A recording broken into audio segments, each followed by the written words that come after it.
So I have here the control pod for my Logitech Z5500. The problem I was having is sometimes I couldn't turn the unit on with the button. I had to use the remote, otherwise the red light would just stay on.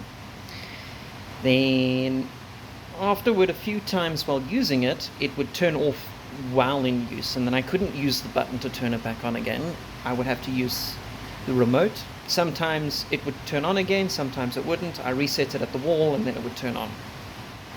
Now what happened a few days ago was the unit was in use, we were watching Netflix happily on it, and then it died. But the light went off completely. I couldn't turn it back on again. So not encouraging. The unit is about 12 years old, which means that my first inclination would be that the capacitors have dried out. I'll chat more about that later, but as you can see, I have taken a few of the caps out, and they did test below capacity of what they were supposed to do. However, I did discover a few interesting things after reading some of the websites that I'll link to below. The issue that quite a few people seem to be having is that the rectifier inside of the subunit is not outputting the correct voltages. What it's supposed to have is you have your ground pad over here, and you have an 8 volt, a plus 18 volt give or take, and a minus 18 volt give or take. For those people, their problem was that the rectifier or the rectifier circuit inside of the subunit was not providing the 8 and the plus 18 and the minus 18 rails to the control pod. Now, a lot of research and work and reverse engineering has been done to the subunit, because you can actually bypass the control pod and just feed a direct line into the subunit and then have that power all of the speakers. But for my purpose, I want the digital input to be working on the control pod to output the signal to the speakers. I find it quite convenient for what we have it for. So let me show you what I found. I'm going to turn the unit on.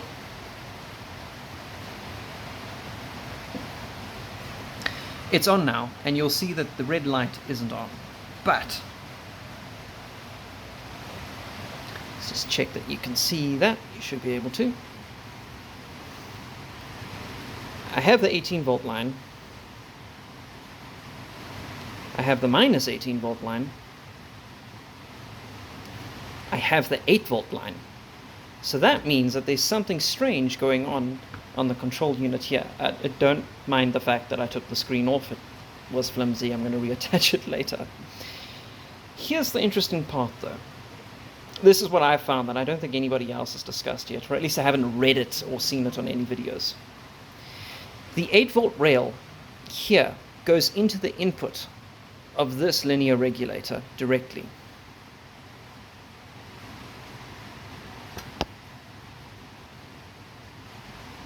And out from this linear regulator is the 5 volt. Both of these linear regulators are responsible for the chips on the other side of the board. I'll flip it over in a second.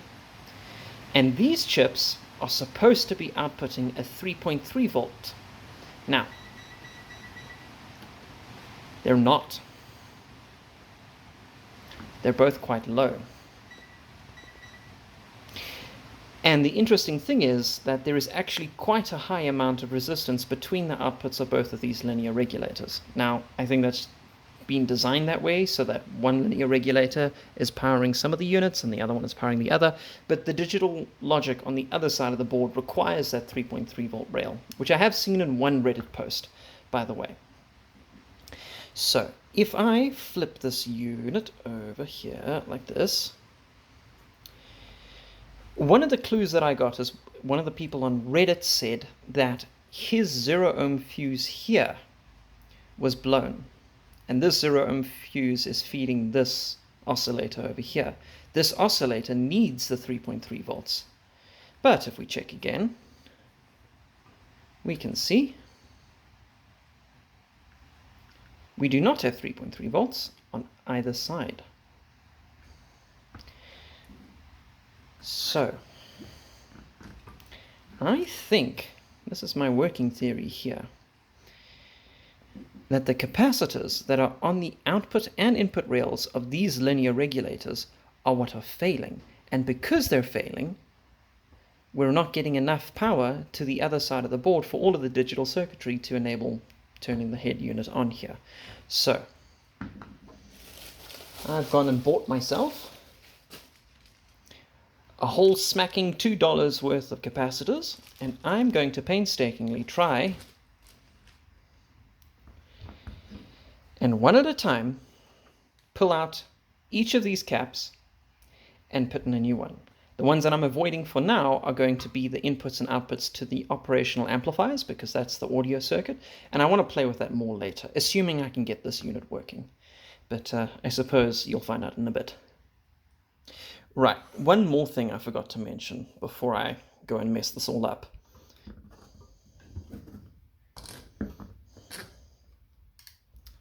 Is if we look here. This has been quite difficult to do because I haven't been able to find any schematic on the head unit itself, again, because most people focus their attention on the sub itself. But our 8 volts in here, on this 8 volt line, goes directly to the input of this linear regulator. It also goes through a bunch of 0 ohm fuses to the input of this diode, which I assume is a Zener diode. And to the output of this diode, it's dropping a whole 3 volts. And that's the same point there. And we're only dropping, I don't know, what's that? 0.8 volts across this diode.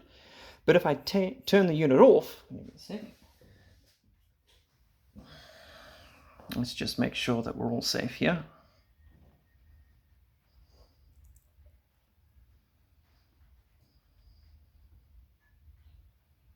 It's close enough. If we check the forward drop voltage of these diodes, it's about 2 volts.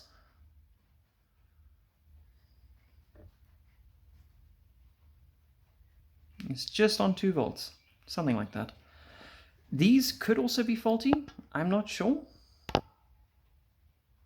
But it's just under 2 volts for each of these. So, oh, this is another thing. The dividing resistor for between the output and the control pin of this linear regulator, these are, I'll tell you in a second, LM317 linear regulators. It's the same for this linear regulator, this linear regulator, and this linear regulator. So I believe, I'm not sure on the schematic for this particular linear regulator, but that means that the ratio of the input to the output voltage should be the same for each of these. This guy's getting in 8, putting out 5. These should be receiving a number that the input is to get out 3.3. And I believe that's what the trickery is with these 2 Zener diodes. It goes 8 volts into the Zener, output, input, output, and then from here, it goes to the inputs of these linear regulators. I don't know. I'm just trying to get my Z5500 working. Okay, so what I've just done right now is I finished replacing the capacitors just around the linear regulators, their inputs and outputs. And it's only been these ones here. You can see the old ones are these blue capacitors. This 16 volt 1000 micro, a 16 volt 10 micro, 16 volt 10 micro, a 6.3 volt 100 micro. I don't have any 6.3 volt 100 micro. I've only got a 10 volt 100 micro, so that's what I've done in there. A 220 micro 16 volt, and another 100 micro farad 6.3 volt. Again, I'm using 10 volt 100 microfarad because I couldn't source any 6.3 volts. But I don't think in this case it matters, since these are power supply rails. The only thing that's really important is that the capacitance is matched. I think. I'm not an expert on this. However, Observe. Watch. Watch. Aha! Red light. Glorious. So I think it was these suckers all along.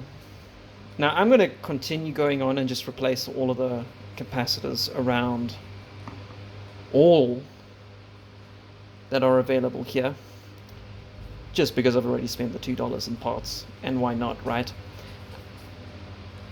But for now, that's encouraging.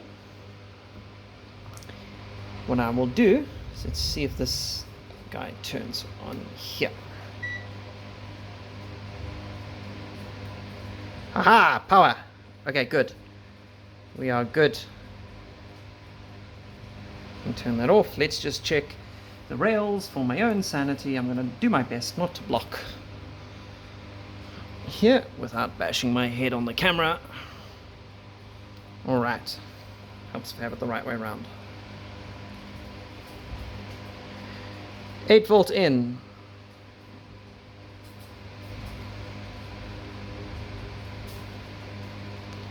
(16 to 17 volts, whatever it thinks it is). 17 volts in. Minus 17 and a half, 18-ish. Let's check the outputs. Yes, there we go. There's our 3.3 volt.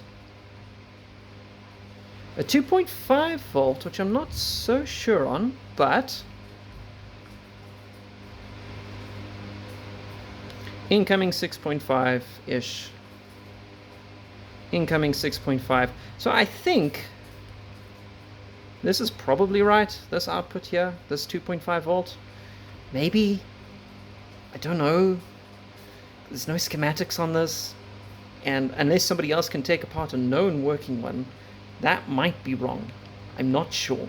And the reason I say it might be wrong is that the resistor that goes between the output pin and the control pin is the same. It is a, I'll set up a picture if I remember, if I didn't delete it off my phone. Here. 37A, that's what it was. And on the other one,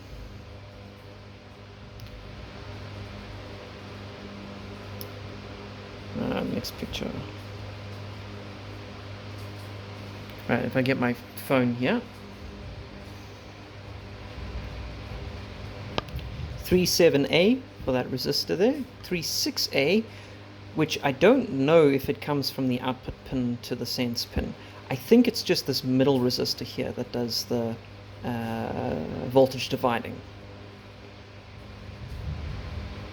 And then also here you see it's a 37A. But that one's got a 57A. And this one's got a 36A, which I believe the 37A, if I'm not mistaken, is a 220 ohm. Let me go look that up quickly. No, I'm wrong. 37A is a 237 ohm, 1%. But light, encouraging, good, yes. I'm going to go and get the remote. If you are going to do this, I'm really making this video for people to see if they can fix their own units, if they've had the same problems that I have.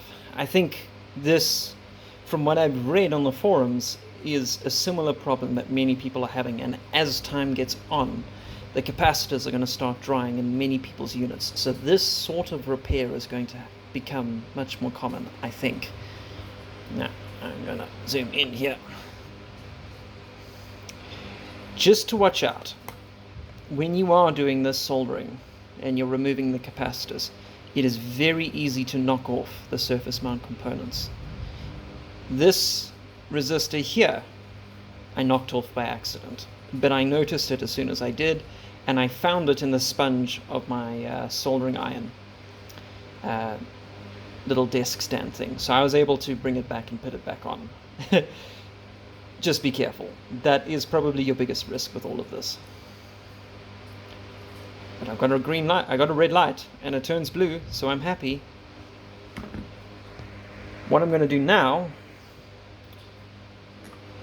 is I'm going to see if the remote works. I hope it does. Okay, good. I'm now going to put it into test, which plays the white noise out of all of the speakers. I can't get the speakers here into my workshop to test because, well, they're attached to the wall. But the sub should make the noise. Let me just turn this off here.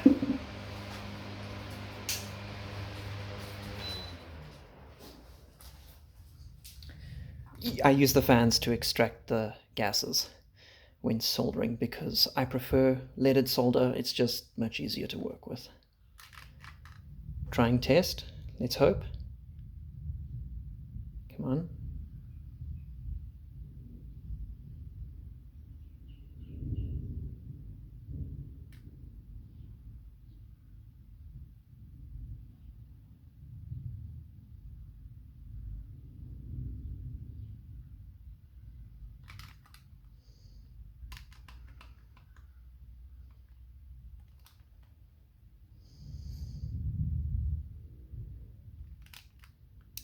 Okay, nothing yet from the sub, which is not great.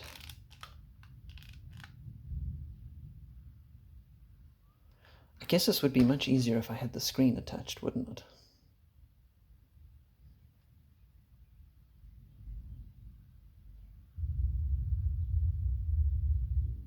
Oh, it worked. That was it. That was it. It was just very soft.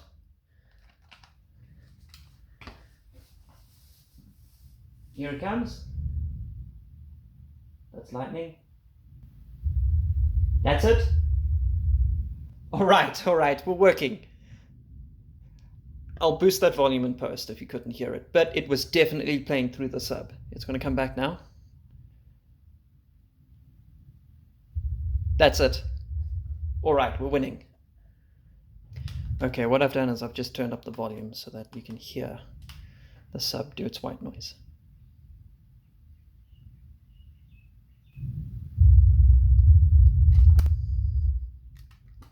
All right. I think that probably fixed the problem.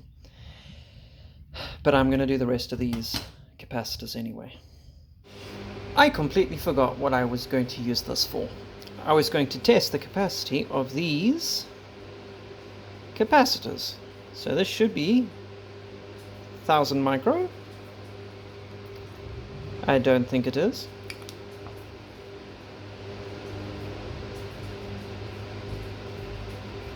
Okay, so it's alright.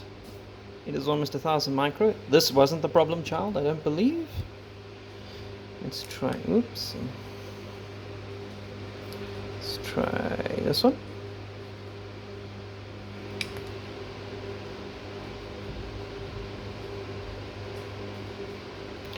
Ah, 10 microfarad, 5 ohms.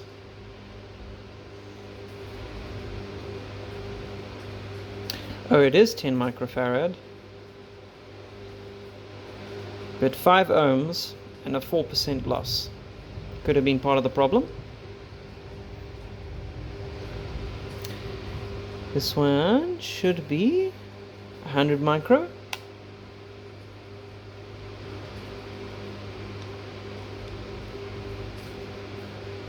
Come on, you.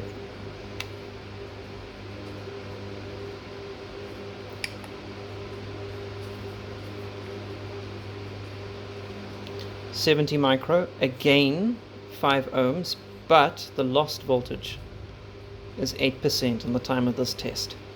So that means that this is quite leaky. So that could have been the problem. This is another 10 micro. Let's see what happens.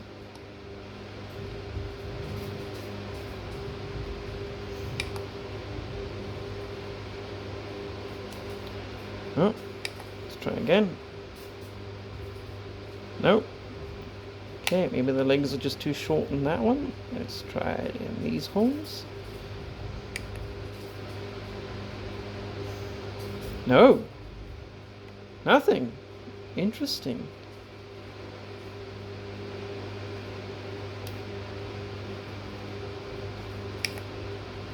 Was this our problem?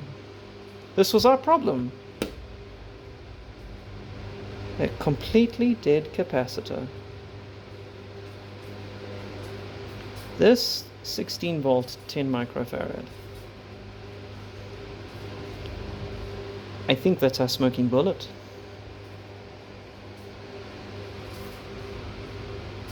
Let's try again. This is a 220 micro.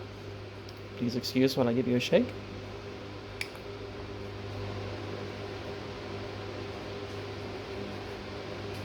Hmm.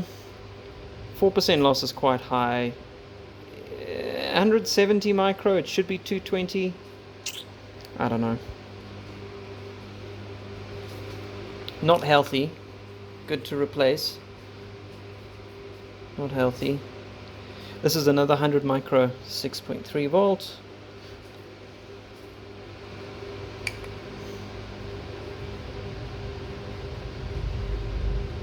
Yeah, 7% voltage loss during the test. Fairly high resistance.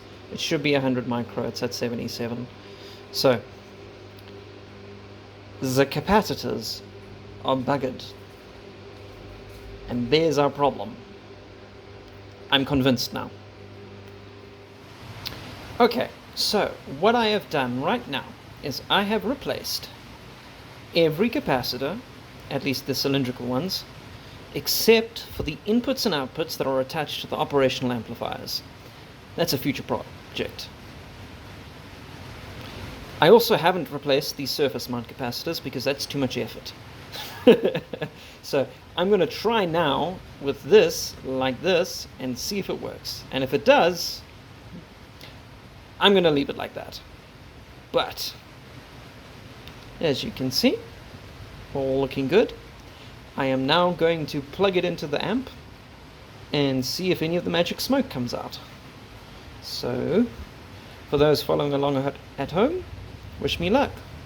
Oh, another thing that I found while doing this, because it did take forever, about an hour and a half, is it's easiest to use the iron to heat up both pads for the capacitor, pull it through with your hand or with a pair of pliers, and then remove the solder from those pads. And then with that single capacitor, go and find its replacement and then put it in and leave the legs long and then move on to the next one. That, I think, has prevented any mistakes, but we'll find out. I'm going to plug it in now.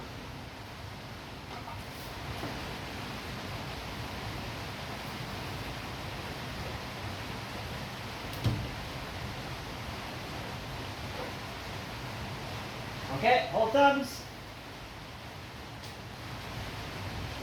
Good. Right, no smoke. Just a green, well, a red light, which is good in this case. Let's get the multimeter.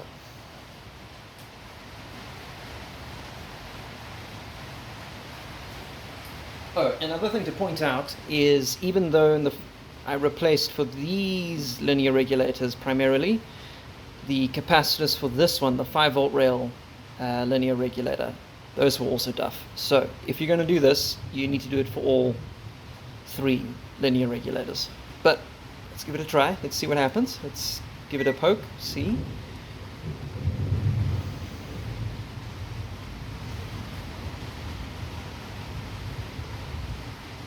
Eight volt in. Lovely, lovely. 2.48 out. I think that's right then. 2.5. 3.3. Let's just check. I haven't broken this one so far. No, 5 volts. Alright, cool. So let's turn it on.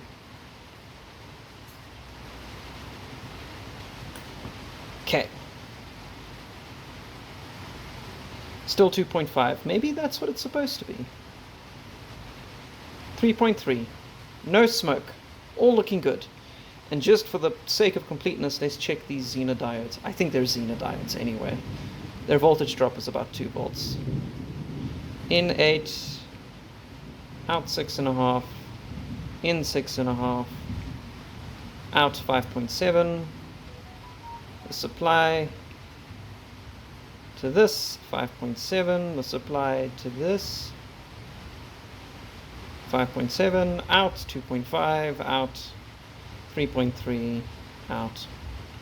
5.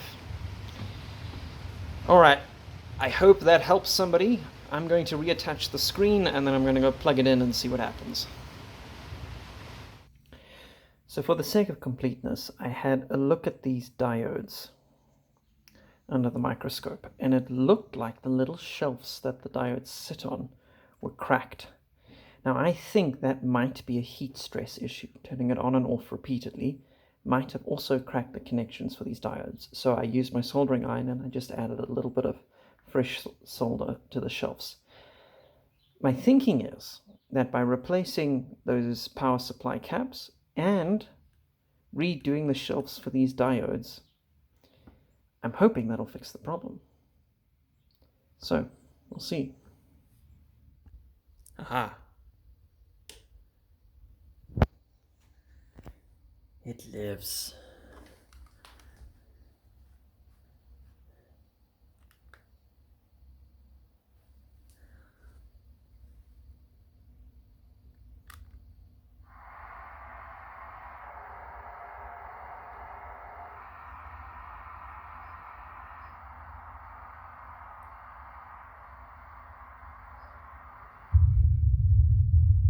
Ah, all good.